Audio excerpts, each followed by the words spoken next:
จ้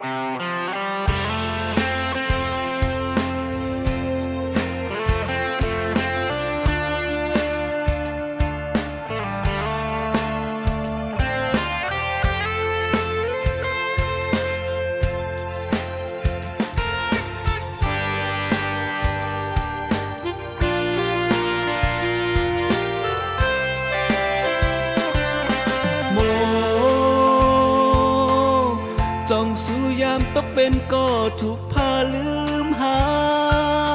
โมจ้องสู่ยามฮักเผาสู่เจอเยาถูกพาวังเป็ดเหมือนนั่งโมตึกเฮ็ดไล่ต่อเนื้อใจในหือโม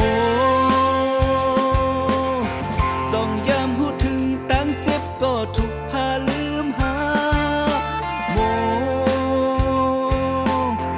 จ้องยามหูถึงตั้งตุกใจก็ถูกจานจังหือ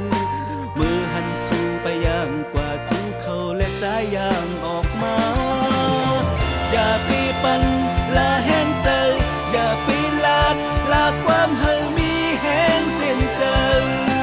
ก้นก็เฮ็ดไหลขึ้นปันแห้งในมันหูเด็กว่ามี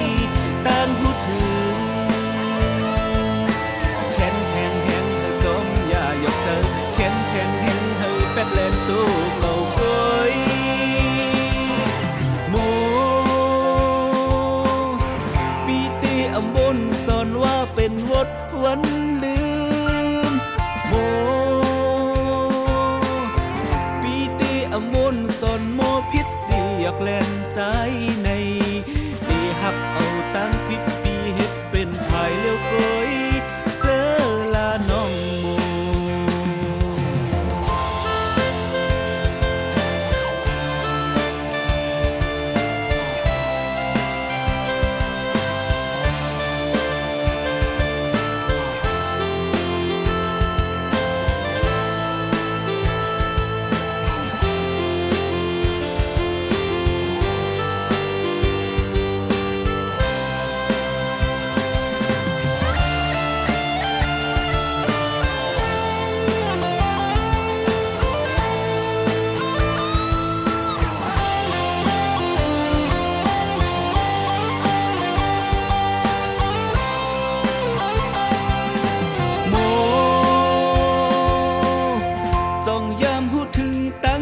ก็ถูกพาลืมหา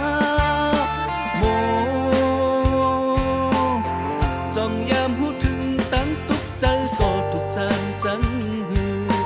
มือหันสู่ไปย่างกว่าจูเขาและใจย่างออกมาเจ็บเป็นกันอย่าไปปันลาแห้งใจอย่าไปลาดลาความเฮามีแห้งเส้นใจ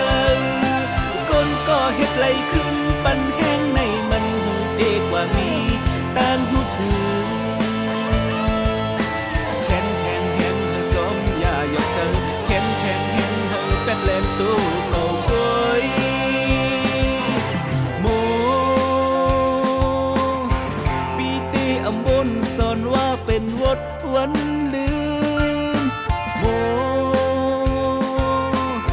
ปีติอำบนสอนโมพิษอยากแล่นใจในดีหักเอาตั้งพิษปีเฮ็ดเป็นภายเลี้ยวก้อยอย่าไปปันลาแห้งใจอย่าไปลาดลาความเฮามีแห้งเส้นใจก้นก็เฮ็ดไหลขึ้นปันแห้งในมันหูเด็กว่ามีต่างหูถึง